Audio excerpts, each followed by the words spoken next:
Ladies and gentlemen, this is the best UFO footage I have ever seen. This craft bears a tremendous amount of similarity to the famous triangular-shaped UFOs that were part of the famous Belgian UFO outbreak. This sighting took place in China, and okay, April Fools, this is not a UFO at all, but rather a Chinese J-35 stealth fighter. But here's what the Pentagon has been telling us about aircraft like this and other experimental military planes. They're telling us that these sorts of things can be mistaken for UFOs. And I could definitely see how the J-35 could be mistaken for a UFO if it were not for one important detail.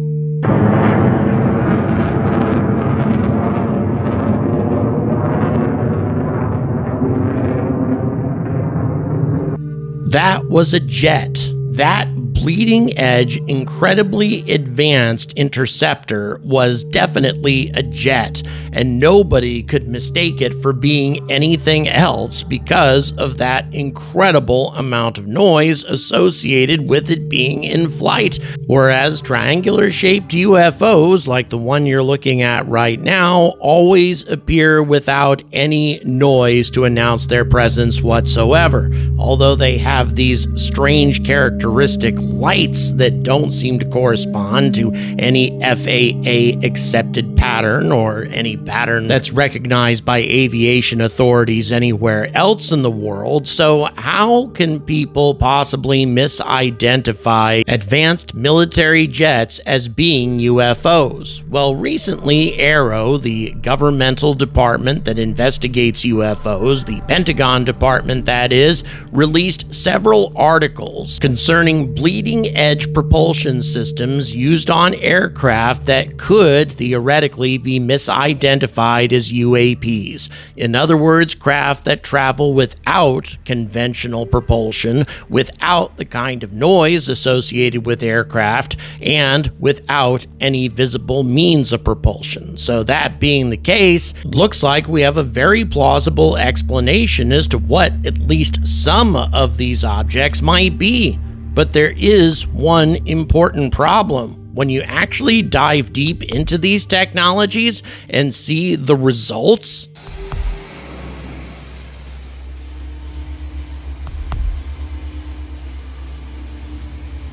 it appears that human technology is coming up a little bit short.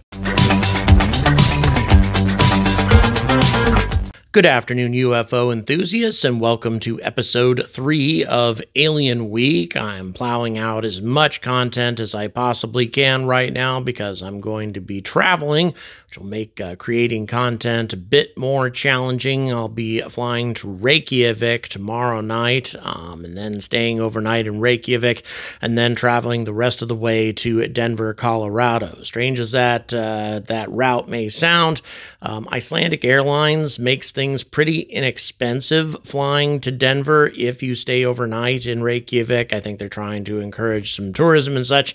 So I'll be in Iceland for a little while before I get to Denver, and then on to Space Symposium, the biggest aerospace convention in the United States, where I'll be attending as an accredited journalist. Again, that is a rare thing, something that not every journalist gets an opportunity to do because it's over $1,000 to attend this thing normally, and journalists get to attend for free, so they don't let any journalist attend just because they say they're a journalist. You have to jump some hoops, and they generously allow me to attend along with the big guys from CNN and MSNBC, or also the big-time journalists from other countries across the world. This is going to be a fantastic opportunity. If it's something you'd like to support, again, all the details in the description, PayPal, Cash App, all that would be very helpful. I've paid for about 65% of my plane ticket up to this point, so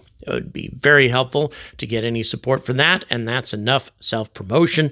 Time to talk about what's going on April 1st. One would think that this was an April Fool's joke of some kind. The whole notion that the Pentagon, AARO is the name of the department that handles UFOs these days with the military, that they put out a list of resources, a series of articles about new bleeding-edge aviation technologies and craft associated with these technologies that AARO says corresponds to UAP sightings, that these experimental aircraft could be mistaken for UAPs, UFOs, whatever you want to call them.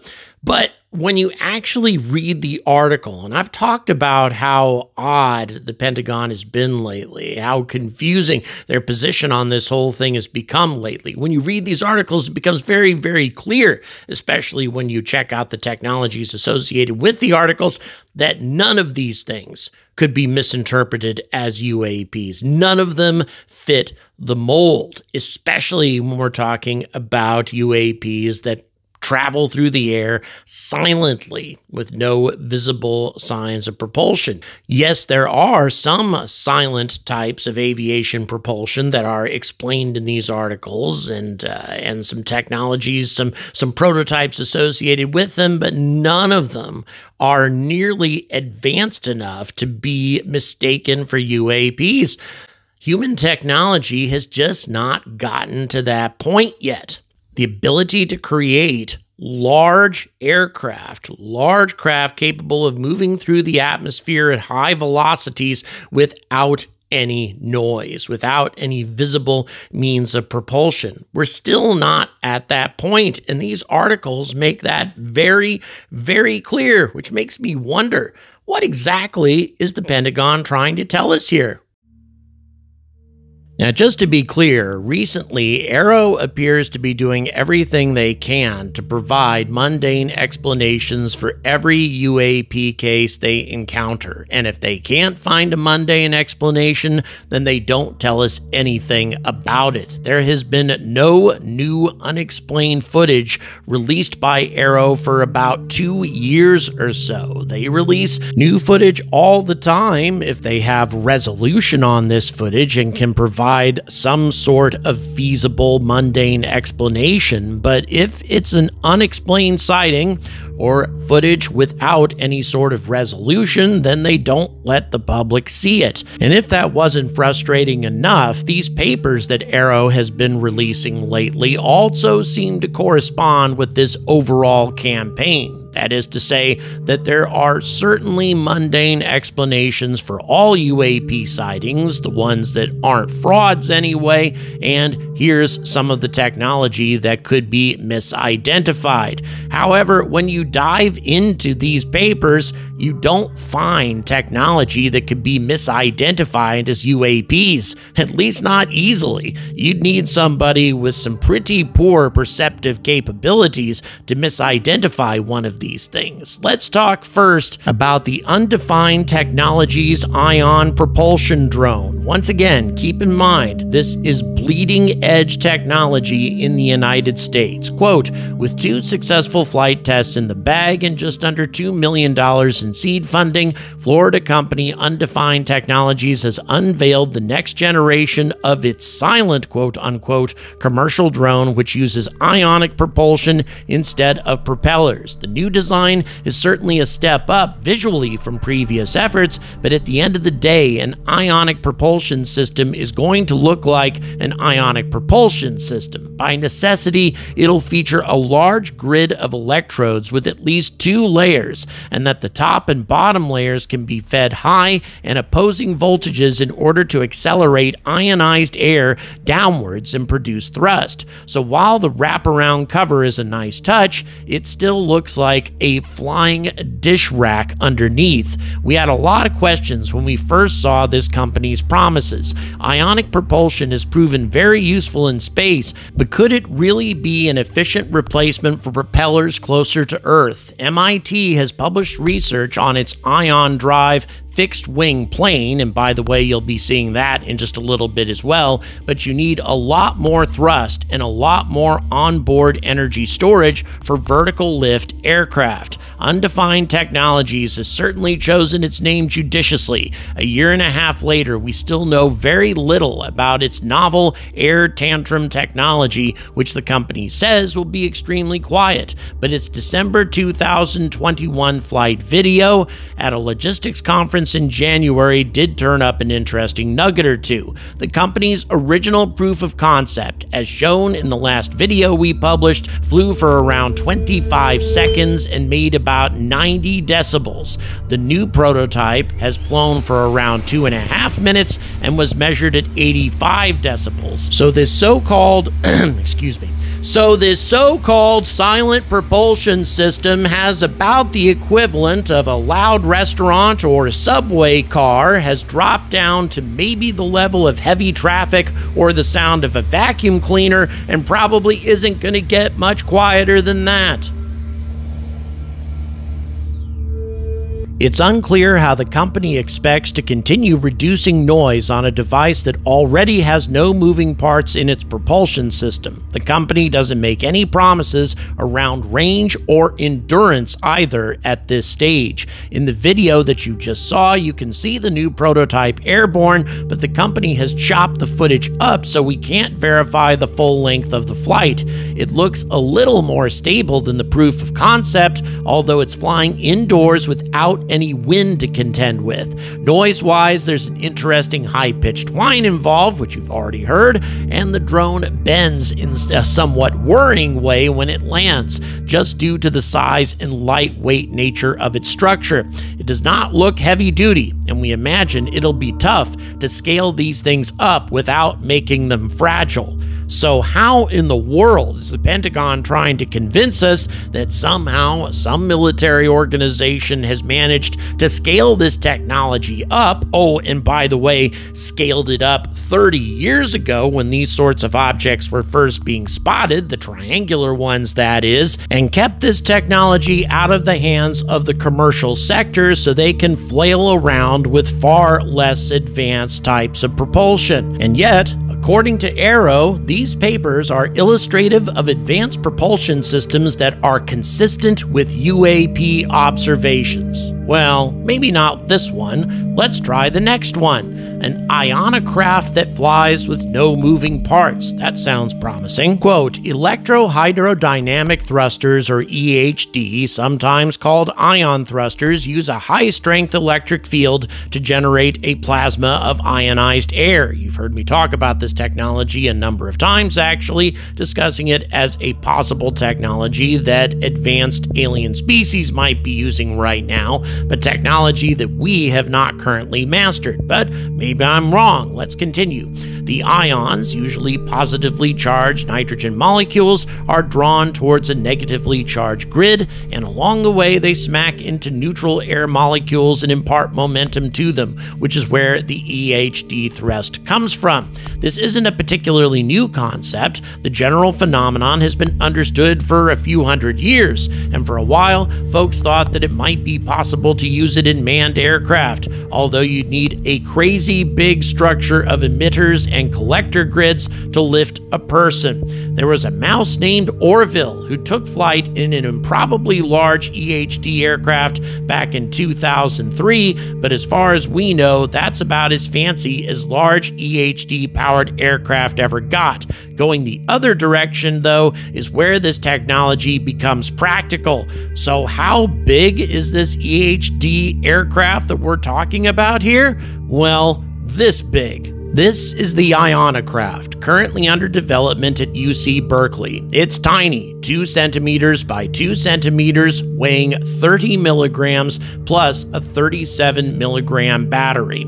At small scales, the lack of moving parts becomes a real asset because you don't have to worry about figuring out how to scale mechanical things like transmissions down to a point where it will be really frustrating at best and impossible at worst, including its IMU payload, the Ionocraft was able to take off and hover with an input of 2,000 volts at just under 0.35 milliamperes. Magical, right? No moving parts, completely silent, and it flies. Large-scale EHD thrusters might be impractical, but scaling things down actually makes EHD thrusters better, since the electrostatic forces are scale invariant. That means smaller thrusters have a better thrust-to-weight ratio as well as lower voltage requirements. And at small scales, an advantage that the Ionocraft has over similarly sized vehicles is you can design a controller with a quad rotor as a starting point, as the Ionocraft uses 4 thruster grids in similar configurations.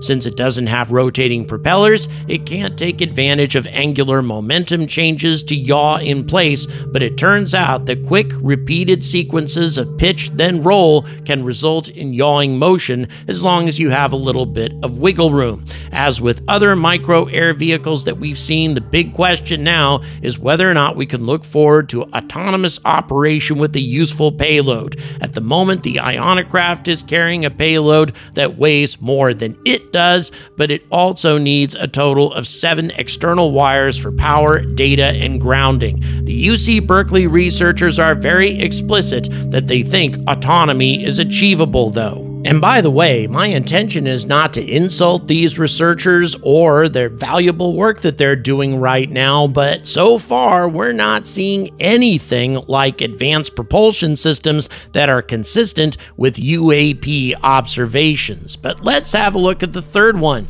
MIT engineers fly first ever plane with no moving parts. This is MIT we're talking about here. Certainly they've come up with something promising. Quote, "Since the first airplane took flight over 100 years ago, virtually every aircraft in the sky has flown with the help of moving parts such as propellers, turbine blades, or fans that produce a persistent whining buzz. Now, MIT engineers have built and flown the first ever plane with no moving parts. Instead of propellers or turbines, the light aircraft is powered by an ionic wind, a silent but mighty flow of ions that is produced aboard the plane, and that generates enough thrust to propel the plane over a sustained, steady flight. Unlike turbine-powered planes, the aircraft does not depend on fossil fuels to fly, and unlike propeller-driven drones, the new design is completely silent." All that sounds very, very promising. Quote, "This is the first ever sustained flight of a plane with no moving parts in the propulsion system," says Stephen Barrett, Associate Professor of Aeronautics and Astronautics at MIT. First ever, by the way, and this article came out on November 21st, 2018, which means any sightings of UAPs dating back to the 1990s probably couldn't have been some sort of early version of this type of plane. The article goes on to say, quote, "Barrett expects that in the near term, such ion wind propulsion systems could be used to fly less noisy drones. Further out, he envisions ion propulsion paired with more conventional combustion systems to create more fuel-efficient hybrid passenger planes and other large aircraft. In other words, ion hybrids, not planes that fly exclusively with ion propulsion. The team's final design resembles a large, lightweight glider. The aircraft, which weighs about 5 pounds and has a 5-meter wingspan, carries an array of thin wires which are strung like horizontal fencing along and beneath the front end of the plane's wing. The wires act as positively charged electrodes, while similarly arranged thicker wires running along the back end of the plane's wing serve as negative electrodes. The fuselage of the plane holds a stack of lithium polymer batteries. Barrett's ion plane team included members of Professor David Peralt's Power Electronics Research Group and the Research Laboratory of Electronics, who designed a power supply that would convert the battery's output to a sufficiently high voltage to propel the plane. In this way, the batteries supply electricity at 40,000 volts to positively charge the wires wires via a lightweight power converter. Once the wires are energized, they act to attract and strip away negatively charged electrons from the surrounding air molecules like a giant magnet attracting iron filings. The air molecules that are left behind are newly ionized and are in turn attracted to the negatively charged electrodes at the back of the plane. As the newly formed cloud of ions flows towards the negatively charged wires, each ion collides millions of times with other air molecules, creating a thrust that propels the aircraft forward. The team, which also included Lincoln Laboratory staff Thomas Sebastian and Mark Woolston, flew the plane in multiple test flights across the gymnasium in MIT's DuPont Athletic Center, the largest indoor space they could find to perform their experiments. The team flew the plane a distance of 60 meters. The strength of the results are a direct proof that steady flight of a drone with ionic wind is sustainable. Okay, maybe so, but is it really capable of doing the types of things that UAPs have been observed doing lately? And keep in mind, this is bleeding edge technology. This is the most advanced form of silent propulsion that, at least as far as we know, human civilization is capable of producing. Again, very promising, all of this stuff, but not illustrative of advanced propulsion systems that are consistent with UAP observations as AARO claims. So what is AARO really trying to tell us here? Did they just do a lousy job researching all of these new technologies? Or is somebody trying to communicate something else to the public? A clever way of saying that no matter how advanced these new types of propulsion systems might be, they cannot begin to approximate the things that we have observed with UAPs, and a lot more research is needed before we can come to any sorts of conclusions about this remarkable phenomenon. Thank you very much for watching. Please don't forget to like and subscribe, and also I would like to once again thank the incredible Jenined for giving me access to his amazing UFO compilations. I wouldn't be able to do this kind of work without collaborators like him, so please make your way over to his YouTube channel and subscribe, and also consider supporting him on Patreon because his content is not monetized. For some reason, YouTube keeps demonetizing his stuff, so if you'd like to support him, well, he definitely needs you on Patreon, as do I for that matter, but maybe not quite as desperately. Thank you very much again, and as always, stay angry about space.